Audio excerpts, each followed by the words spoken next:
1 ঘন্টা কেউ যদি আল্লাহর সৃষ্টি নিয়ে চিন্তা করে, সেটা সারা রাত তাহাজ্জুদের সালাত অফার করার চেয়ে উত্তম।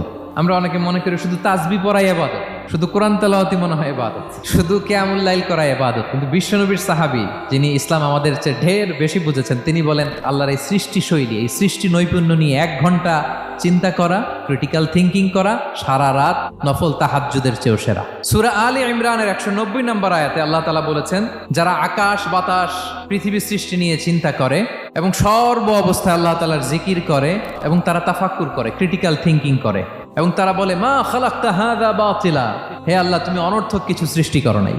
মনে রাখবেন, এই পৃথিবীতে আল্লাহ তাআলা অনর্থক কোনো কিছু সৃষ্টি করে নাই, করেছে যেটাই সৃষ্টি করেছে এর মধ্যে মানব কল্যাণ আছে না নাই? আল্লাহ তাআলা আমাদের জন্য কল্যাণ রেখেছেন। এবং এই আয়াত যখন নাজিল হল, বিষ্ণু ঈসা ইসলাম বললেন ওয়াইলুন লিমান কারাআহা ওয়া লাম ইয়াতাফাক্কার ফিহা, ধ্বংস তাদের জন্য যারা এই আয়াত তেলাওয়াত করে কিন্তু এই আয়াত নিয়ে চিন্তা করে না, গবেষণা করে না।